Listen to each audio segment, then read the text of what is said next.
And thank you all for coming for our workshop, Partners for Life, How to Secure Key Partnerships. My name is Fernando Ruivo, and with Julia Menezes, we're going to present this workshop. First of all, I will pay two sorries. First of all, the sun apparently isn't being my friend, and the second one might be about speaking in English with me. I may talk a bit faster, or I can miss some words, so I apologize ahead. So, Julie, do you have something to say first? Yes. Hi, everyone. I'm Julia. I'm a BETA Portugal member, and I'm a European student. And I'm really glad to be here, and I hope you enjoy, and I can teach you some things or give you some tips. So thank you very much for coming, and I hope you guys enjoy. So let's start. And one of the most important questions and things that you need to keep in mind when you are organizing an MU or organizing a conference or organizing any other activity, and that you need partners for yourself to secure a better event, is to have something in mind, which is know what you want. I'm going to use a bit of BETA Portugal history because that's what I know more and not what I know a bit best. And our experience can be transferred to all of you and to your events, to all of your events. So when BETA Portugal started, we started at the end of 2017, and our president at the time, Claudia Silva, she wanted to bring what she experienced in MEU Strasbourg to Portugal. She wanted to bring that experience to Portuguese students that couldn't go to MEU Strasbourg because it's too expensive, or they had no idea MEU Strasbourg existed. So she wanted to do something local here, and this is why she created BETA. So when she created, her first objective was, all right, BETA is started. I want to do an MEU. She was from international relations. So she decided, what's the best place to organize a national MU so people can know what BETA is? So she started, all right, let's go to the law faculty because MUs, law students, European studies students, they are close together. They're more probably be more interested in this than other kinds of students. So she went to some colleagues that she had in the law faculty. She talked to the student unions there. The student unions supported her idea. They presented to the faculty there. The faculty was interested, and they organized. And it was a very successful MU. They didn't have accommodations at the time. It was the bare minimum, the bare bones, but it was something that the participants liked. It was something close to 80, 60, 80 participants. They liked, they get to BETA Portugal, and they wanted to be a part of the organization and wanted to do something more. So after this national MU, she thought, she and her team at the time, that were 9, 11 people, thought, all right, I want to do something bigger, something grander. Let's do an international MU. Let's bring those people that normally go to the international MU circuit to Portugal. They know what MU is best, and let's make something even bigger. International, all right, we can make it again in the law faculty, or we can do it in another faculty. But no, let's try the National Assembly. Why the National Assembly? Well, it's the most appropriate place to simulate the European Parliament, at the Parliament itself. At first, we all know that the worst case scenario is they're going to say no. But there's a chance, and that's what she did. So she contacted the European Parliament Liaison Office and the Commission. They loved the idea. They participated in the national MU before, so they thought they were a good idea. She went to the national parliament, write an email, waited her turn, setting a meeting, and they loved the idea as well. So we could have done something similar to what was at the first, but no, we wanted to do something even bigger, something better, just to get out of our comfort zone, try and find new things. Later on, I'll explain a bit more about these little steps. After that, we went, all right, with the Lisbon conference done. we then thought with our second president, all right, let's do something in my city. Let's do this in Porto. Let's get out of Lisbon because everything is in Lisbon and we have more participants from Porto and Coimbra than in Lisbon itself. So with Lisbon done, and it was done in the National Assembly, and with winning the Solomon Prize that we applied for, because it was in the national, it went really well. Let's try to apply for the Solomon Prize, and it was a successful application. Let's use what we've got at the moment, what is our experience, and bring to another city, to a new partner. So she contacted the city hall. The city hall loved the idea as well. We contacted key partners again. And we organized MEU Porto. Then let's go back to Lisbon because it's our international MEU. At this time, unfortunately, our president was a bit gone. He wasn't very much present for the association, and it seemed like the MEU Lisbon 2019 wasn't going to work. Lucky for BETA Portugal, there was at least 3 to 4 members that still wanted to organize this because they loved the Lisbon 2018 experience, and we wanted to do this again and to bring more people to experience the same joy that we had. We contacted the parliament again. The parliament loved the idea yet again, but there was a problem. We contacted them too late. They supported us, but they couldn't give logistic support, mostly because we were in election seasons. All right, if we're in election season, the parliament is completely closed, but we still wanted to do this. Let's do a plan B, Z, D, E, etc.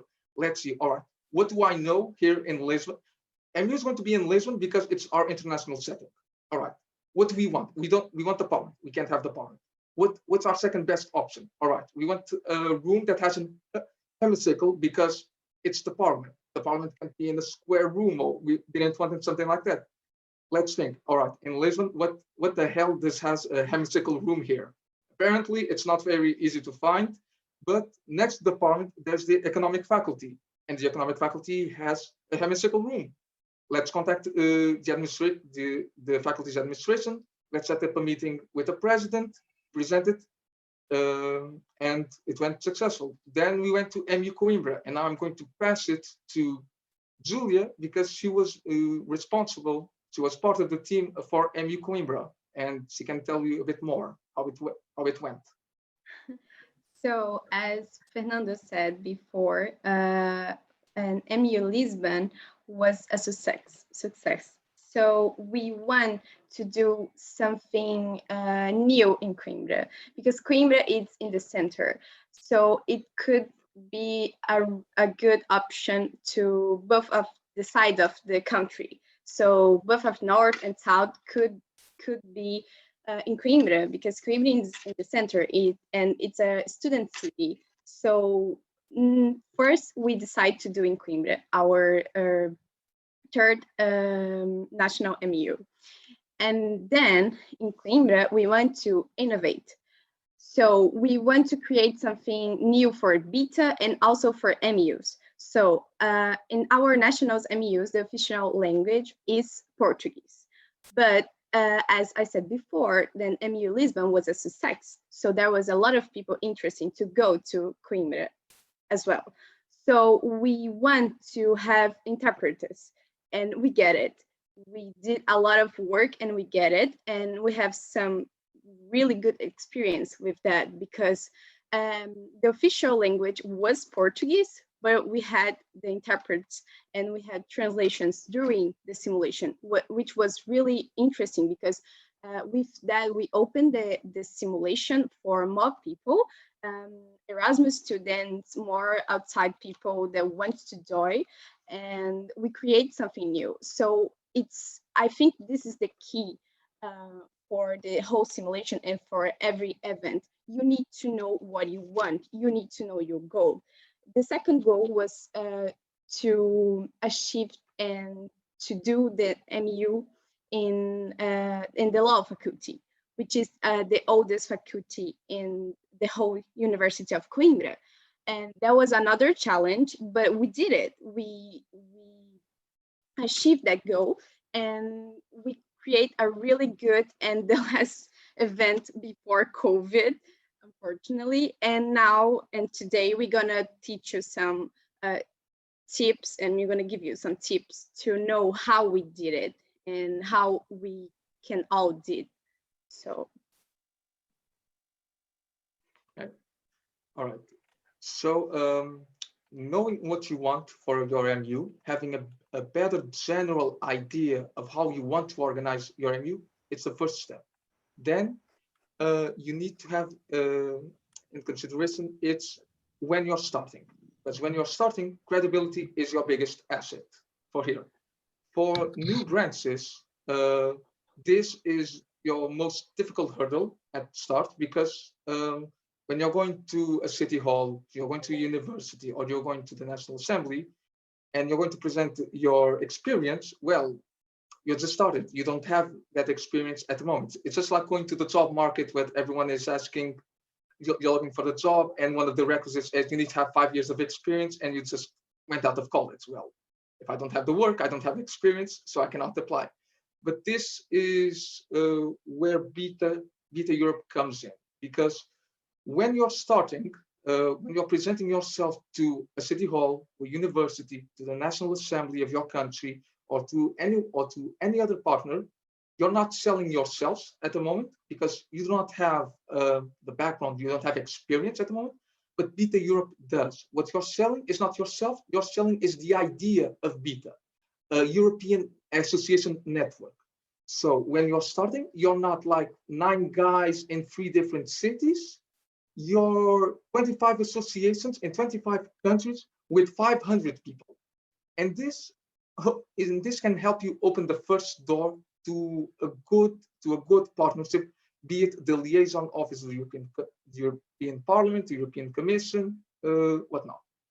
After that, after these doors are open, it's when you start creating your own identity. It's when your BETA national branch, BETA Spain, BETA Portugal, BETA France, or etc., starting being their respective BETA. So it's when you create, and it's when you're starting to create your own identity and your own credibility. You're stop borrowing BETA Europe's credibility as an association present in 25 countries. You're being the association in your country, and you're creating that own credibility.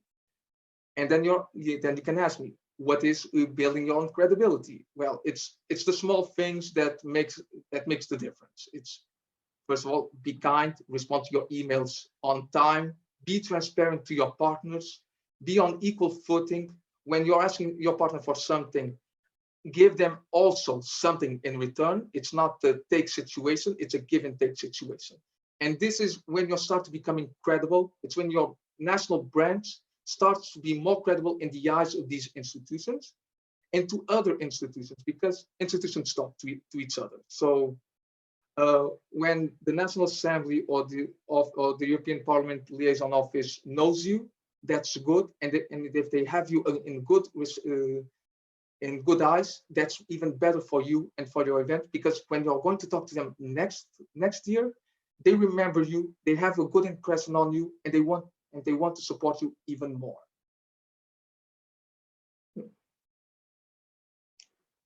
So the other step is how to identify your partners. So now that you already know what you want for the event, you need to ask yourself what I need, what I cannot provide for myself and for the event. So there's some partners that you should think: the institutional partners, the logistical partners, and the monetary partners. The institutional partners could be the European Commission, the European Parliament, the UN, whatever the topic that you are creating in the event, you should look for those institutional partners. The second, and one of the most important ones, is the logistical partners, because to bakers, to the space, they can be really useful, especially when you need to cut some things to provide in your event. They could be really helpful. And I'm talking about the universities, forums, vacant companies, student association, everything who could help you in a logistical term, you should contact. And the monetary, it's more banks and some logistical and institutional partners that also could help you monetarily. And sometimes you don't need the real money, but if they support you with meals, with free coffee breaks, with free space, that saves you a lot of money. And it's really worth for your event because your fee is not going to be high and you can include more people. So I think you should ask the first question is what is your important partners and what is the principal partners that you should have? Yes. Just to correlate a bit more what Julia said, and going to talk about our experience here in Portugal. It's, for example, when we organize an event here, we only have two kind of fees. We have fees with accommodation and fees without accommodations. And this is how we normally work. We have basically an estimate of how many people outside of Portugal are coming in and how many Portuguese they're also coming in. Then we have two main costs. It's the accommodation and the meals, free with coffee breaks as well. So we need to ask ourselves, if we want to make our event more inclusive as possible with the low fees so more people can join us, we need to ask ourselves, how can we reduce this? And partners are normally the key. Normally, universities can see it, or in Portugal, there is this tradition that universities normally if you're organizing something in their faculties, they don't ask you to pay for the auditoriums, pay for other things. Even if there is, I believe you can, with the students' union that there is in the university, you can make it to have to be for free. For coffee breaks, if I don't want to waste more, if I don't want to waste more money on my coffee breaks, then let's try to contact local pastries around the event. They normally have food that they are not being able to sell. Maybe they are going to give it to us for this. Or, as Julia said, most partners also do not tend to transfer money to our bank account, to a BETA bank account, because maybe they stress or something, but they can pay you for other things. They can pay you for meals, or a whole day paying by meals, or paying you a gala, or other things. This is ways that they can support you. And this is something that you have to have in mind, which is, what do I have to offer to my partners, and what's in the partner's interest? Because, as I said, a partnership is not a take situation, it's a give and take situation. And if you scratch my back, I'll scratch your back. Normally, for a BETA, for when we are organizing an MEU or other activities, we have something that most companies or institutions want, which is, we have a platform also full of youth participants, from kids from 16 or 14 to 30 years old. A very diverse, it's basically the youth, and they want to have contact with these people. So, but we also have other tools. We can also instrumentalize or weaponize, if you prefer this word, content for serving them specific needs. For example, I'm going to talk about the experience of MEU Lisbon 2019, where at the time, the Mercosur-EU trade agreement was something that was being discussed, and the Commission was really interested in pushing forward. They wanted to present the EU-Mercosur agreement. They wanted this to be approved by the countries and to have a more awareness of all of this. When we talked to the European Commission representative here in Portugal, they were delighted that we were going to do a topic on content about this. We could see their eyes widening up in full of bright, because we were going to do this. So we showed them that. They were very interested. They were going to bring a lot of top speakers about this. They were going to pay for more than they normally do. Unfortunately, then Macron happened, and Macron was against the EU-Mercosur trade agreement. But we still contacted the commission. They were still interested, less than they used to be, but we were also very transparent with them in the ways that we provided our content, our news, or something, everything that was happening with us. So just to summarize all of this tangent a bit, it's to take in consideration that you have a platform full of young people, that certain partners are very interested to try to reach them. It's the case of the representation of the European Commission, but normally they are interested because they can then organize EU citizen dialogues. There's the European Parliament, due to their campaigns that we're having because we're promoting the European Parliament. There is with other companies, for example, EPAL. EPAL is a water distributing company in Lisbon that strangely was very interested. They was very interested in our MEU because we had a platform that could reach young people. All they wanted was simply to promote our app and promote our app to your participants, even though they're international participants, even better, because the app was basically saying you can drink tap water in Lisbon, you can check the quality and where the nearest water fountain is. It was simply this they wanted, and we could give them to them. They were very interested. And what we wanted in return, well, it was basically, we wanted gift bags for our participants, we wanted something for our speakers, and if they could, to pay for the meals in certain days. For example, the representation paid for our gala, the European Parliament paid an entire day, EPAL paid another entire day, and in basically 5 meals or something like that, we only paid like 1 because all the rest was paid by our partners. And this is how you can make an MEU in the budget with just participant fees to be something more manageable for all of us. Julia? So now that you already know about what you should know, what you should achieve, what is your partner, it's the time of the most important part, I guess. And I guess it's a really something that it's a really common mistake, that how to structure your email, because, well, to get partners, you should first send an email.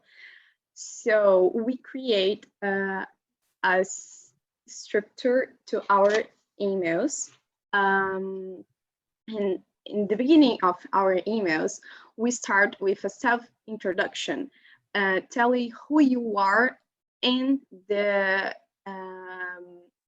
association or in the event, and with the institutional, the project presentation, but a really short one. We basically do an email just with 1 page, and I think it's enough, because long emails, they usually don't read, they don't like it. So short emails is the key, and you should be really objective in your emails, and you should go straight to the point. So you should introduce yourself, introduce the association, introduce the event really shortly, and then you should introduce your objectives with the partner, and ask them if they can support you and what you want from them and what you can offer for them as well. Now, and after that, you ask for a meeting. The meeting part is really important, because you can show yourself, you can show how you want, you can show every other things that in an email you cannot, and you can transfer for them confidence. You can show them the real soul of the event and everything during the meeting. So the meeting, it's a really important thing, online or presential. The third tip that I can give you to everyone is put extra material in the end of the email, because they take that really serious. If you have some materials about what you did in the past, what is your event, some, I don't know, we have our booklet and we're gonna show for you that we use in our meetings, in our emails, and in everything, because that show more about about the association, about the event, and what we do, how we work. So I think it's a really interesting thing that nobody thinks when it's like writing an email. Other really important thing, it's send with advance the email. Otherwise, you will lose your partner, because important partners, especially the institutional ones, they require a long time to prepare himself to help you in your event. So in my experience, I think the institutionals and the most important partners that you want, you should send an email 4 months before the event. Because if something happens, you already have your plan A, B, C, D, whatever. So you should contact them with time, like a long time. And I think the email structure is most that, the tip that I can give you. And I think it's really important that how you write the email, because they consider that a lot. And if Fernando can, we can show our booklet to just explain a little bit what we put in the extra materials. Right. Fernando. I think you're seeing it, right? So this is our booklet that we Portuguese. show. Yes, that we show to our important partners and partners in general. We send that. It's most about how we do our event, who we are, etc., etc. And they really like it because they can know more about us from this document. Yeah. And normally this document, it's a new one. It has it has aggregated all our national and international MUs. Then we put here some statistics just to look more appealing. Let's just say general distribution, gender distribution, average age. What this is the one I find it most interesting, which is normally the courses. People that take MUs. What are their background? What are their academic background? As you can see, we have here law, international relations, but then we have other courses, which is vary a lot. Then we have masters, economics, all of this. And this for the international MU, which is people that we gain from which other nationalities. Some statistics to make it more interesting to our partners. And then a background of people who already supported us. But we're already going to see this a bit later on. Just to answer some questions, yes, we're gonna share with you guys our booklet and also an email template. So don't worry about it. I'm just going back to the PowerPoint. Sorry. May I, Julia? I finished. You can. Okay. Thank you. To the next. So the next, and having all of this, having your organization and when you have more activities, you need to assess one important thing. It is, what are your structural partners and what are your event partners? And what we mean by structural and event partners is, what are the partners that you're always going to contact when you have an activity that you want them to be a part of it? And what are partners that are specific to a certain type of event? For example, in our case, a structural partner would be something like the liaison office of the European Parliament and the European Commission, now the Portuguese presidency and the Portuguese government. These are entities that we will always try to contact to gain their institutional support, be it we organizing a national MU or an international MU, because they're equal footing and there are big potentials to bring people even from Portugal or outside of Portugal.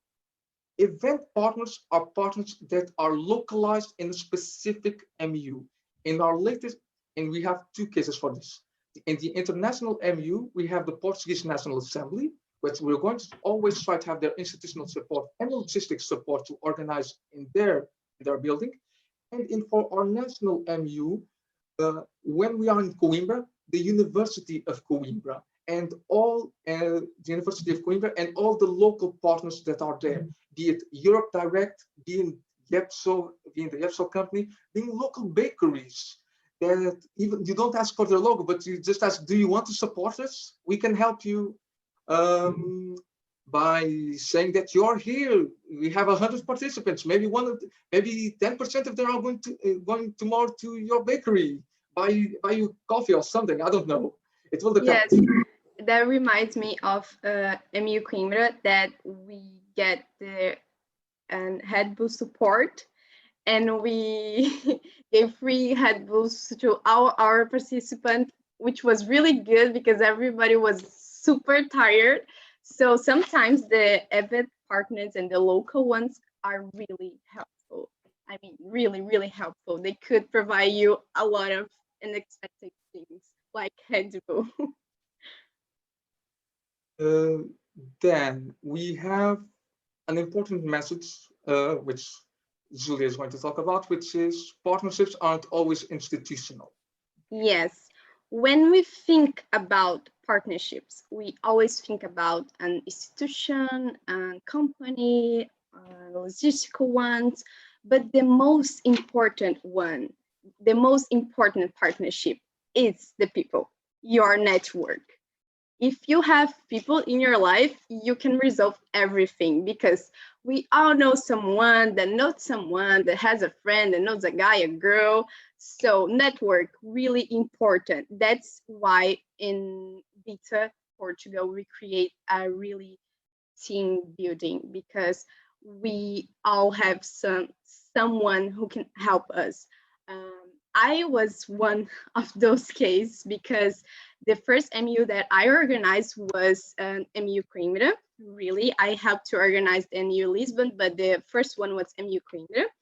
And because of me and my contacts, and because of the contacts of my contacts, we we achieved a lot of things. So keep that in mind, that people are the most important partnerships in your event, and not just in your event, also in your life, because when you expand your network, you will be connected to more people, and you will know more people. So it's really good also for yourself, and you can grow a lot. So it's really important, and it's not just about institutions, it's most about the people. We are doing that for people, not for institution. It's not a name, it's a concept. So I think in an event, especially in a young event, and for new people, it's better if you keep that partnerships on the people, especially in the people. Just to give a more specific idea of how this is. As you can see in this photo, we are having a barbecue at the end of MU Lisbon 2019. This was an idea from one of our team members that said, let's have a barbecue because it's the last day, it's 5 days of intense debate. People just want to get, people just want to eat, drink something, be more relaxed.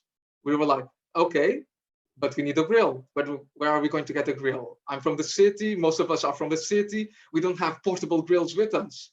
And then we have a guy, I believe it's in this workshop, Mr. Ivo Vaz, that said, I know a guy in the Students' Academic Associations from Coimbra. They have grills. I can bring one to Lisbon.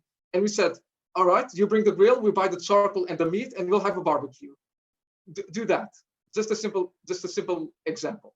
Another example, it was the case of Julia, because Julia was from Coimbra, but we did our MU in the law faculty. Fun fact, we don't have law students in BETA Portugal at the moment, so we had no idea how to contact the dean of the law faculty or director. But we had Julie that knew someone in the law students union that said, yeah, I believe I can get you a meeting with someone that will give you a meeting with the dean of the law faculty. And we were like, yes, do that. Talk to that guy, go buy a coffee with him, tell him about BETA, tell him about MEU Coimbra, tell him our ideas, what we want, and get us that meeting. For the love of God, get us that meeting. And Also, I remember that we almost lose our space to the another student association at the law faculty, and because I knew it, the guy, he changed the space with me. So we stay at the law faculty, and the guy was from the law association student, which was really, really, I don't know how I get it. It was just like our informal talk, and I just provide him some spot in our event, and that's it. So sometimes you just need to know people and be kind to people. Really important. Be kind, be yourself, and be confident about your event as well. normally, as we said, we all know someone that has a friend that knows another guy. If you don't know someone, you're most likely that person. And this is one of the most important things. So to summarize, all what you need to know more, it's know what you want for your MU. Be credible.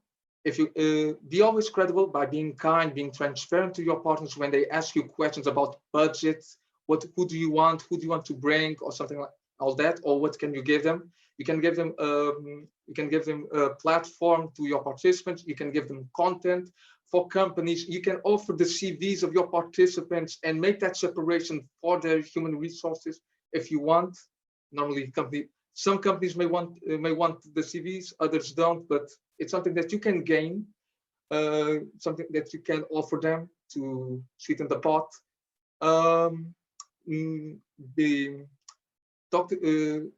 Be transparent and talk to your partners, and remember that you're doing this to people, and people can be your partners as well.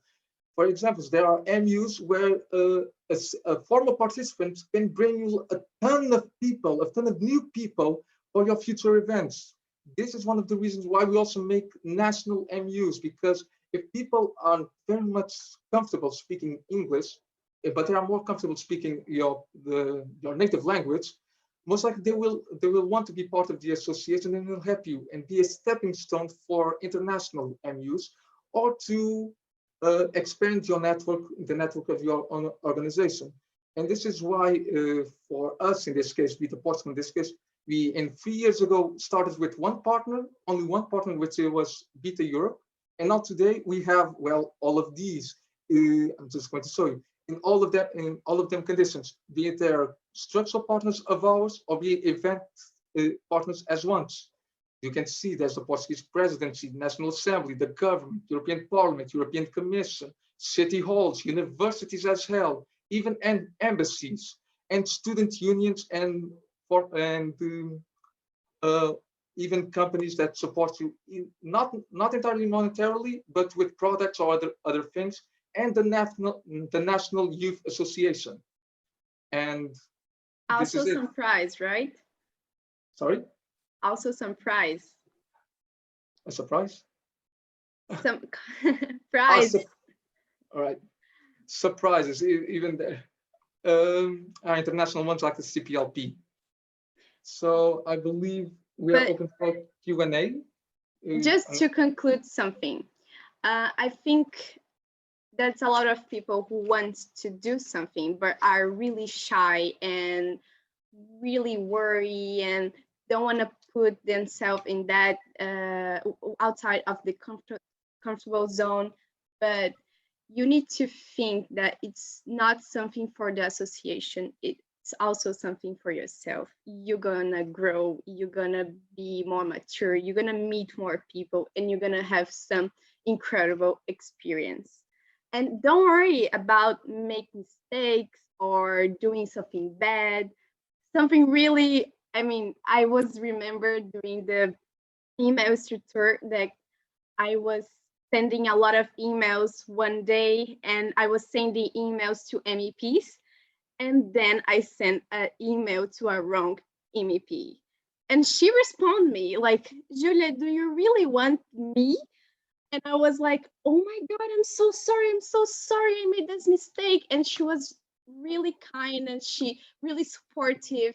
And she also sent us a video. She responded saying, oh, I'm sorry I cannot be present at your event, but I really like it.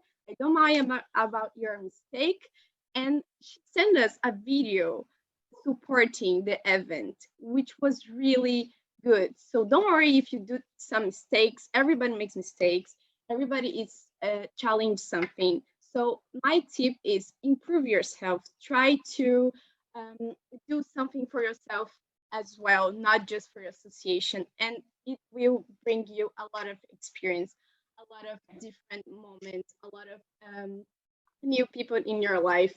And we are like the example of that because BETA started 3 years ago. We are super new and we already achieved so many things, including the Charles Magno Prize, which is a really biggest achievement. So I think you should just do the first step, and everything who comes after that, you will be in your own benefit and in the benefit of your association and your event. So thank you very much. If you have some questions, it's the time to ask. And we are so glad to share with you guys our knowledge. So thank you. Any questions?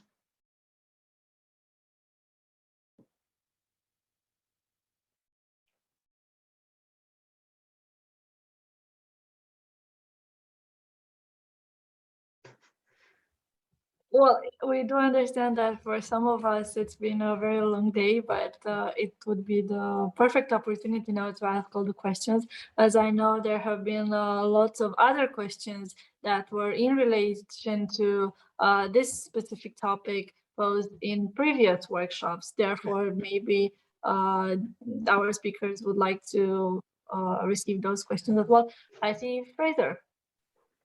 Yeah, thank you. Thank you for that. That was a really great, interesting presentation. I'm just kind of wondering, have you had any sort of difficult experiences with kind of partnerships with people? And if so, kind of how have you gone about kind of managing that, I suppose? Sorry, Fraser, could you repeat? Yeah, sure. So when in any kind of partnerships you've had with events you've organized before, have you had any kind of difficulties or like difficult partnerships that you've maybe had? And kind of if so, how have you gone about kind of managing that if you're having difficulties with them? Yes, our most difficult partner, normally our most difficult partner is normally the National Assembly here in Portugal, because they're very precise, they're very rigorous with all the rules that we need to proceed. In 2019, when we tried to get the support again, the logistic support of the National Assembly, unfortunately, we weren't able, mostly because of the election season. At the time we contacted them, it was already too late. They were going to be in election, and all of their activities were going to be closed during that part. It was complicated, but at least we agree. But at least we reached a certain agreement with them, which is all right. We cannot have we can't precede the parliament. We don't. If you're not able to support us there in that part, all right. At least give us your institutional support, because the institutional support, it's very important. It's specifically when you're talking about big political entities, parliament, presidency, government, European Parliament, European Commission, because it normally opens the door to other possible partnerships that are more resistant. If you have big names, these big names, more companies will be more willing to support you. And this is mostly how we deal with it. If you try with your plan A, if your plan A fails, find a plan B that can support you for your initial plan A. Yes, as we said before, try to keep your plan B, C, D, and whatever as the same level at the plan A. So when you are contact a partner, try to think in an alternative for this partner. sometimes it's really difficult, but you can manage. And that's why we are saying that you should send the emails really early with a lot of time, because if something that happens, you have time to fix. So the important thing is to put your plan B, C, D in the same level as the plan A. Yes, for example, this reminds me of last year when we tried to also contact the Portuguese Central Bank due to the Mercosur agreement. When we applied to them, they were initially very interested. We were able to get a meeting with them. We meet them presentially in the Central Bank. We present. They loved us. They thought it was a good idea, but this needed to be approved by the Board of Governors. Unfortunately, the Board of Governors weren't with us due to their perceived idea that this was a more political simulation that they initially thought. Basically, they thought there was a political party behind us or something like that, which is we're a non-political association. But it's something that you need to try. The no is already guaranteed. Try for a maybe. Basically, that's it. Go ahead, Carlos. Thank you. First of all, I want to congratulate you guys for a tremendous presentation. I would say that you know a lot about partnerships, and I totally agree of everything that you have said so far. This is just quite a technical question. I was very impressed by your let's say the letter of presentation of the association and which would be like the PDF that you show. I was wondering if you used any concrete tool for the designing of this document. We used Canva. Okay, I didn't know that Canva was used also for documents. That's actually pretty useful. Thank you. You can, it's basically the dimensions of a page that you choose, then you create a lot of pages and use your imagination. Find someone better. Find someone very creative that can create really fun documents. Thank you for your question. Sorry, for your answer. Thank you for your question. Yes, Valeria? Hi, guys. So first of all, it's very tremendous, presentation. So I agree with everything because I experienced the same thing with the MEU Milan, and it's just a question. Let's say that because I experienced this thing. But have you ever had any problem with a partner? For example, I just put this example. When I was DG at the Milan 2019, we agreed with, for example, this Italian institution was a regional one, and we have a guest at our closing ceremony, but this person didn't show. So I was like, fuck. What I have to do right now?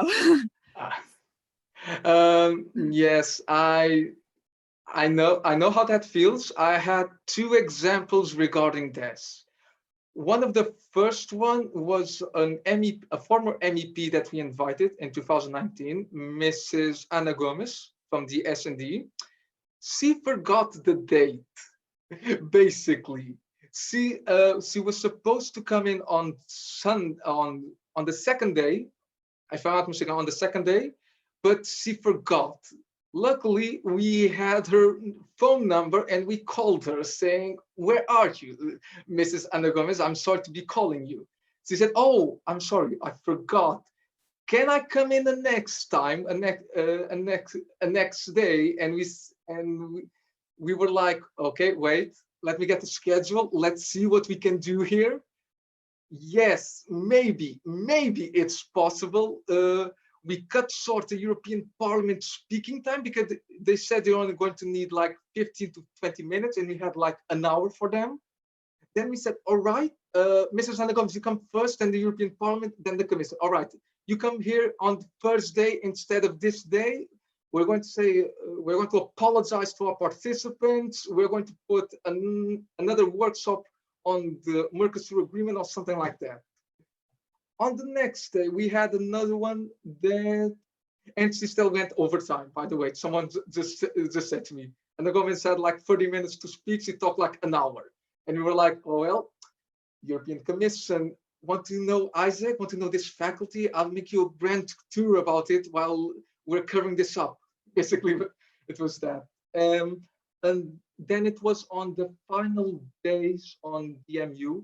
We were supposed to have another former MEP, Mr. Rui Tavares, but unfortunately, due to one of his kids being sick, he had to cancel and we weren't able to reschedule with him. It was the last day.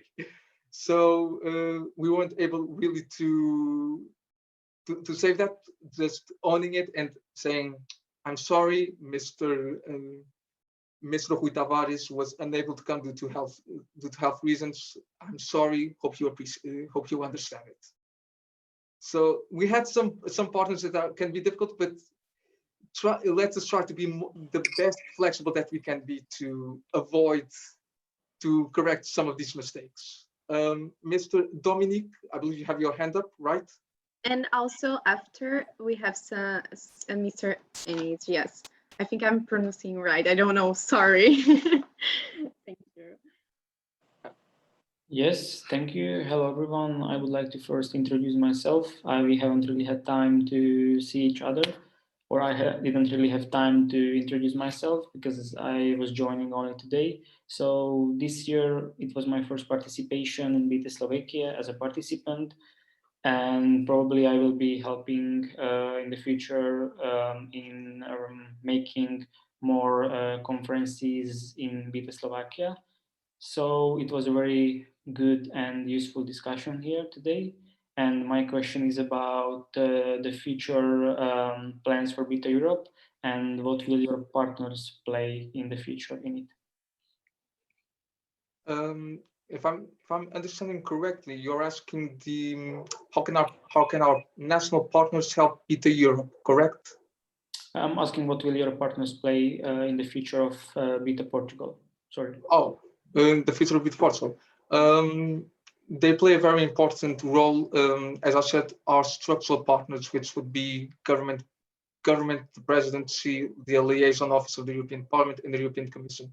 Mostly because they increase the credibility of our association, and it can improve our not our marketing, but our ability to capture new people that want to experience what is an MEU and to be part of the BETA network, be it in Portugal, be it as well as the rest of Europe.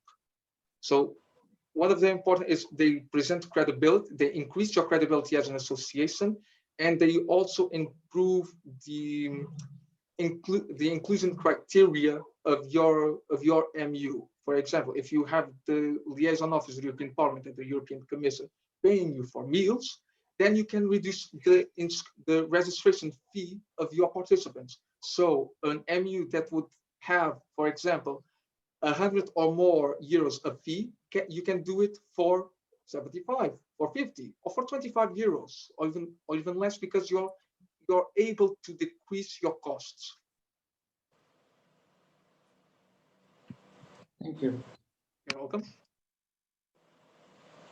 I think now it's Annie's time to your question. Thank you so much. Thank you, Julia and Fernando, for the entertaining talk and the presentation.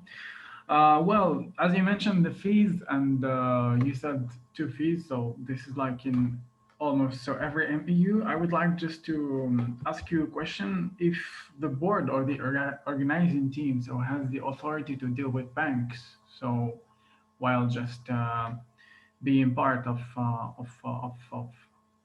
MEU Coimbra or Lisbon in general, how far would you allow the board or the organizing team that has got members from different countries to deal with banks and with the financial support and of course the expenses?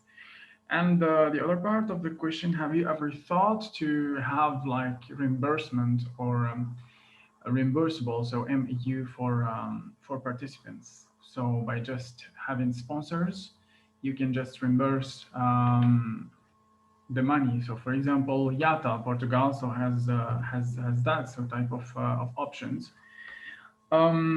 Yes, this is the question. Thank you. Right. Let me start with the last part of your question, then I'll go back to the first part. Regarding reimbursements, BETA Portugal has a reimbursement policy, which is if your participant registers and he pays for its fee, but then cancels it, it can fall into two categories. The first one, if it's before the reimbursement time period, it can have 100% of its reimbursement. If it's in the transition time period, you can have 50% or 75%. It depends a bit on the policy that we have at the moment. It's reimbursement. Then if it's really close to the event, most likely he's not going to get. Regarding more for reimbursement regarding the transportation for this year in 2020, we applied for the first time for the Erasmus Plus network to receive a funding for organizing MEU Lisbon 2020. Unfortunately, it was postponed due to COVID-19.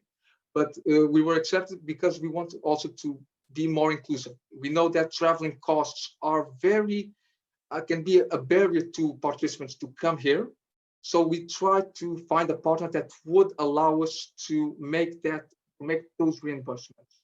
And this it's the first step. We're also trying to make another one, which is creating a social fund, which is people that have more difficulties paying for an MEU.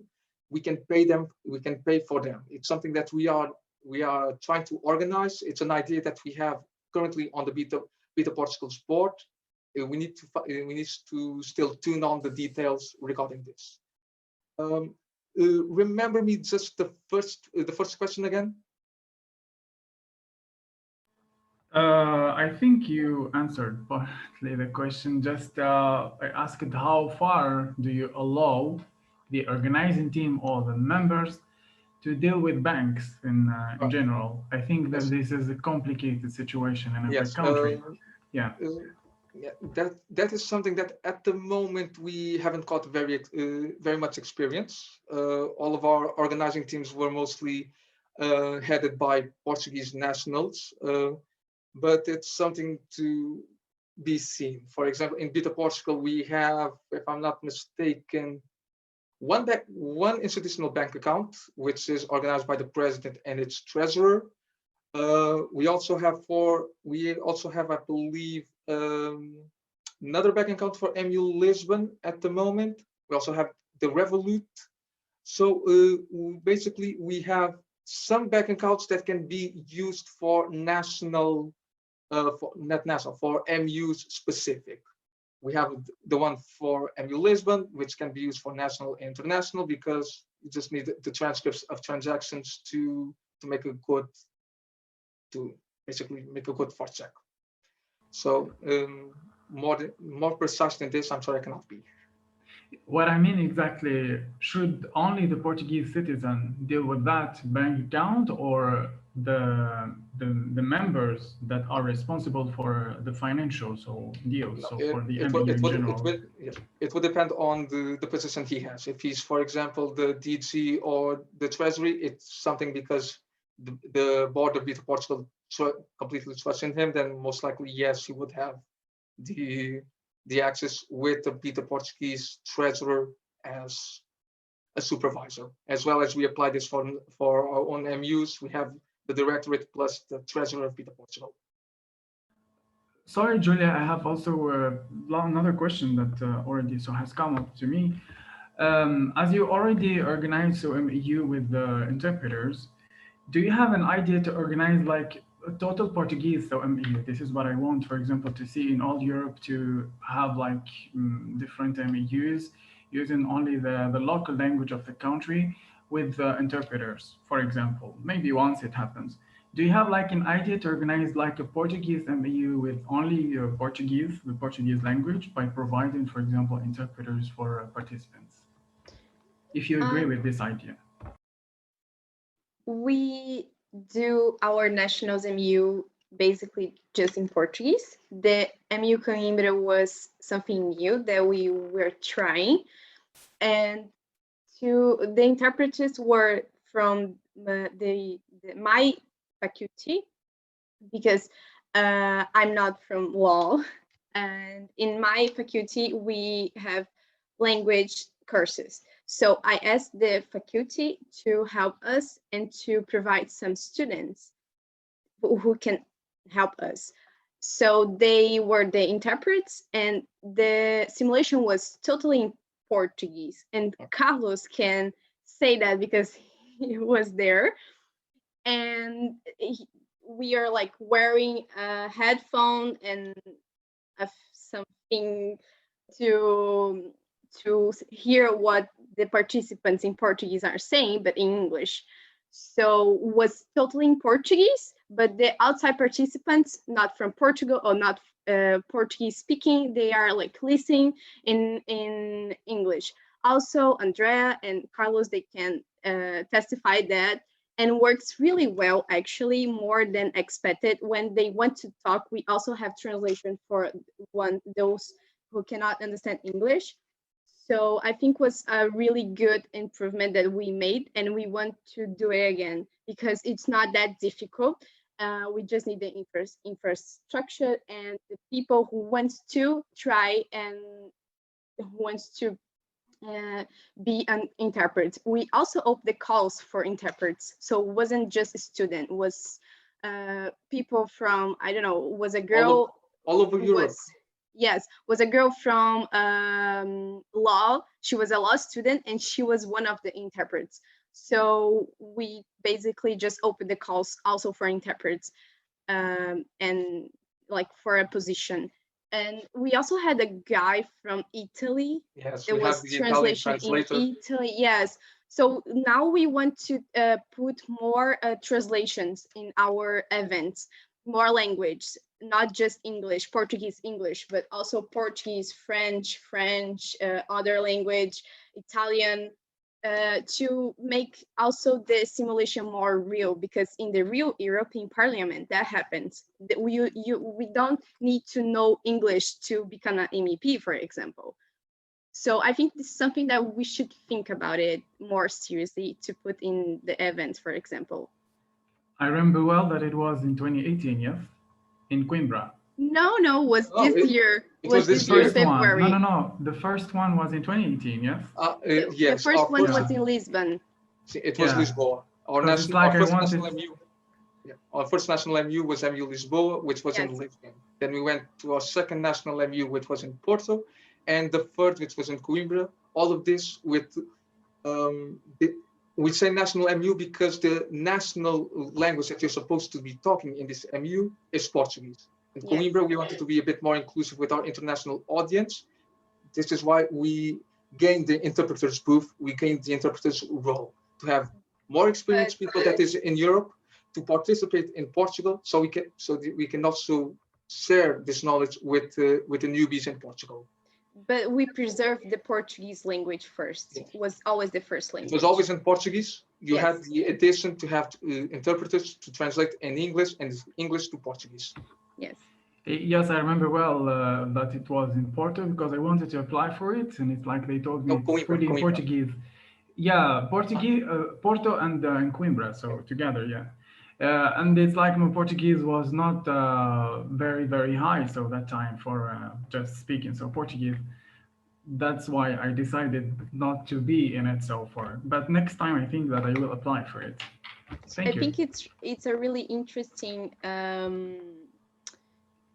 event because you can experience the national event, which is a little bit different. That's not like a lot of nationality together. It's something more family, more cozy, I guess. And you can experience that if you want to do your first MEU. I think it's the best option to start if you are too shy to do an international MEU. I start from a Portuguese MEU and give me confidence to continue to do another MEUs. So I think it's a good first step, and that's why we want to do something also with other language to include more people. I fully Just- encourage you, and I hope that you really, Julia, organize that Just- MEU next time in Portuguese. I will to support say- you, and maybe we'll with you. you. Yeah, thank you. Thank you. Just to say 3 things very quickly, because I'm reading the chat here. First of all, yes, we are planning to organize our 4th national MEU. We want it to be physically. If it's not possible due to COVID, it's going to be online, unfortunately, but it's still going to be an MEU. And we also want to have the roles of interpreters if it's possible. Most likely will be. Second, as Ivo said in the chat, yes, in this year, even our socials, with interpreters or without interpreters, we all try to speak in English to be more inclusive to everyone. Andrea and Carlos and Wassim can attest to it. They talked a lot to drunk Portuguese people, and the same thing. And our time is up. Andrea, please don't kill me. I know it's been 7 minutes, but in Portuguese time, it's been only 1 minute past the time. Thank you very much, guys. I appreciate that a lot. It was a really good presentation for me, and I hope for you too. And any other question, you can send us an email if you want. We are really glad to ask your questions and to be in touch with you. So any other questions, just send us an email, and we promise that we're gonna respond really quickly. Yes. Send us an email, send us a text. Yes, something. Facebook, everything. Just contact us if you had some other questions. Just don't contact me on Twitter regarding partnerships questions. It's Twitter. Thank you a lot, guys. We'll see you tomorrow.